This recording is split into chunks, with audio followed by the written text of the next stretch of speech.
여러분, 한 시대의 정점을 그림 한 점으로 딱 보여줄 수 있다면 어떤 그림이 떠오르시나요? 저는 주저없이 이 작품을 꼽을 겁니다.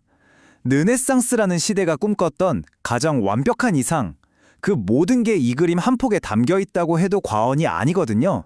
바로 이 그림, 바티칸의 심장부, 사도궁전에 그려진 라파엘로의 불멸의 걸작, 아테네 학당입니다. 한번 보세요. 정말 놀랍지 않나요? 50명이 넘는 인물들이 이 거대한 공간을 가득 채우고 있는데 뭐랄까 하나도 복잡하거나 어수선한 느낌이 없어요. 오히려 완벽한 질서 그리고 어떤 지적인 평온함까지 느껴지죠. 아니 근데 이걸 그린 화가가 고작 26살이었다면 믿으시겠어요? 대체 어떻게 이 젊은 나이에 역사의 길이 남을 이런 완벽한 그림을 그릴 수 있었을까요? 바로 이 엄청난 질문이 오늘 우리가 함께 파헤쳐볼 미스터리의 시작입니다. 자, 이 압도적인 그림 뒤에는 당연히 그에 걸맞은 압도적인 예술가가 있겠죠. 바로 젊은 거장 라파엘로입니다. 라파엘로 산치오. 이 사람은 정말 타고났다는 말밖에는 설명이 안 되는 천재예요. 1483년에 태어났는데 보통 사람들이 이제 막 그림을 배워볼까 하는 나이 있잖아요. 16살.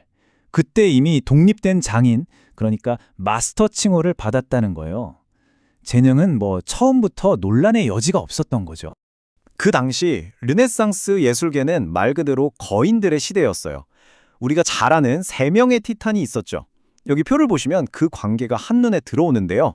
레오나르도 다빈치가 세상을 과학자의 눈으로 파헤친 혁신가, 그리고 미켈란젤로가 인간의 고뇌를 돌에 새긴 고독한 거인이었다면 라파엘로는 이 두 거장의 장점을 쏙쏙 흡수해서 완벽한 조화라는 자기만의 스타일을 만들어낸 한마디로 통합의 천재였던 겁니다. 바로 이 사람이 라파엘로입니다. 자화상인데 참 젊고 자신감이 넘치죠.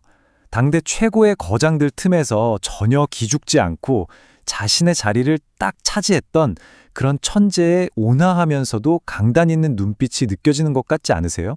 자, 그럼 다시 아테네 학당으로 돌아가 볼까요? 라파엘로가 도대체 어떤 기술로 이런 완벽함을 설계했는지 그 비밀의 설계도를 한번 들여다보겠습니다. 그의 가장 강력한 무기, 바로 1점 투시법이었습니다. 이게 뭐냐면요. 평평한 2차원 벽에 그림을 그리는데 마치 저 안으로 걸어 들어갈 수 있을 것처럼 깊이감을 만들어내는 그야말로 마법 같은 기술이에요. 3차원 공간의 환영을 만들어내는 거죠. 자, 이 그림을 한번 보세요. 정말 신기하지 않아요? 저기 보이는 아치, 바닥 타일, 이 모든 선들이 마치 자석에 끌린 쇠붙이처럼 저기 중앙에 한 점, 바로 소실점으로 쫙 빨려 들어가는 게 보이실 거예요. 바로 이것 때문에 우리는 이 그림 앞에서 마치 끝도 없는 복도를 바라보는 것 같은 엄청난 공간감을 느끼게 되는 겁니다. 그리고 또 하나의 비밀은 바로 완벽한 대칭 구조에 있어요. 라파엘로는 이 50명이 넘는 사람들을 그림의 중심선을 기준으로 좌우에 거의 거울처럼 배치했어요. 아주 빈틈없이요. 그래서 우리가 이 그림을 볼 때 마음이 편안해지고 극도의 안정감을 느끼는 겁니다. 인류 지정의 위대한 토론이라는 이 그림의 주제에 이보다 더 어울리는 구성이 또 있었을까요? 결국 정리하자면 1점 투시가 만들어낸 엄청난 깊이감, 그리고 대칭 구조가 주는 완벽한 안정감, 바로 이 두 개의 기둥이 합쳐져서 아테네 학당이라는 이 조화로운 세계가 탄생한 거죠. 그래서 우리의 시선은 자연스럽게 그림의 중심으로 향하게 되고 이 웅장한 공간은 완벽한 질서 속에서 빛나게 되는 겁니다. 하지만 여러분, 이 그림의 진짜 재미는 지금부터 시작입니다. 기술적인 완벽함도 대단하지만 라파엘로는 이 그림 속에 아주 영리하고 대담한 비밀을 숨겨뒀거든요. 일종의 이스터에그라고 할까요? 자, 그림의 정중앙으로 시선을 옮겨볼까요? 두 명의 중심 인물이 보이죠? 왼쪽 하늘을 가리키는 사람이 이상세계를 이야기한 스승 플라톤이고요. 오른쪽 땅을 향해 손을 뻗은 사람은 현실 세계를 탐구한 제자 아리스토텔레스입니다. 이 손짓 하나에 두 철학의 핵심이 완벽하게 담겨 있는 거예요. 정말 대단하죠? 자, 이제 드디어 비밀이 밝혀질 시간입니다. 사실 이 고대 철학자들의 얼굴은요, 진짜 고대 철학자의 얼굴이 아니에요. 놀랍게도 라파엘로와 동시대를 살았던 르네상스 예술가들의 얼굴입니다. 그러니까 라파엘로는 이 그림 안에서 시대를 초월한 위대한 정신들의 정상회담을 기획한 셈이죠. 그 중에서도 가장 중요한 인물, 바로 플라톤의 얼굴은 바로 라파엘로가 평생 존경에 맞지 않았던 위대한 선배, 레오나르도 다빈치입니다. 철학의 아버지인 플라톤의 얼굴에 다빈치를 그려넣음으로써 르네상스 예술의 선구자에게 보낼 수 있는 최고의 존경을 표현한 거죠. 좋아요. 이번엔 시선을 조금만 아래로 내려볼까요? 다른 사람들과는 좀 떨어져서 혼자 계단에 턱 걸터 앉아 깊은 생각에 빠져있는 인물이 한 명 보이죠? 이 사람은 고대 철학자 헤라클레이토스입니다. 그리고 이 고독한 철학자의 얼굴은 누굴까요? 바로 라파엘로의 가장 위대했던 라이벌 미켈란젤로입니다. 와, 정말 기가 막히지 않나요?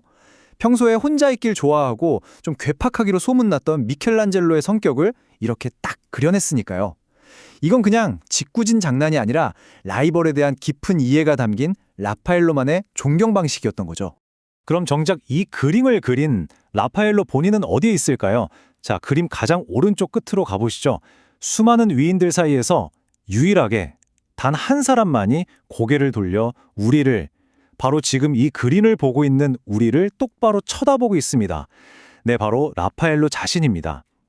이 시선이야말로 이 위대한 세계를 창조한 사람이 바로 나다 라고 말하는 세상에서 가장 확실하고 멋진 서명 아니겠어요? 결국 이 아테네 학당을 라파엘로에게 영원히 사라지지 않을 명성을 안겨주었죠. 그리고 그의 영향력은 단순히 한 시대를 넘어 그야말로 영원을 향해 뻗어나가게 됩니다. 실제로 라파엘로의 작품은요, 그가 죽고 나서 무려 300년이 넘는 시간 동안 유럽 미술계의 절대적인 표준, 그러니까 교과서 그 자체였어요. 수많은 화가들이 그림은 라파엘로처럼 그려야 한다면서 그의 완벽한 조화와 우아함을 배우기 위해 평생을 바쳤을 정도니까요. 그런데 이 모든 걸 이뤄낸 라파엘로의 나이가 몇 살이었는지 아세요? 믿기 어렵겠지만 고작 37이었습니다. 1520년 4월 6일. 정말 운명의 장난인지 자신의 37번째 생일 바로 그날에 라파엘로는 갑작스런 열병으로 허망하게 세상을 떠나고 맙니다. 그의 죽음 소식에 예술의 도시 로마 전체가 깊은 슬픔에 잠겼다고 해요. 얼마나 대단한 인물이었냐면 교황이 직접 장례를 주관했고요. 그의 유해는 고대 로마의 신들과 황제들을 위해 지어진 건물, 바로 판테온에 묻히는 최고의 영광을 누리게 됩니다. 죽어서까지 그림 속에서처럼 고대의 위인들과 어깨를 나란히 하게 된 거죠. 생각해보세요. 단 37년의 삶으로 르네상스의 정점을 찍고 이후 수백 년간 예술의 기준이 되었던 천재. 만약 신이 그에게 조금만 더 시간을 허락했다면 과연 그는 또 어떤 위대한 작품들을 남겼을까요? 인류의 예술사는 지금과 어떻게 달라졌을까요?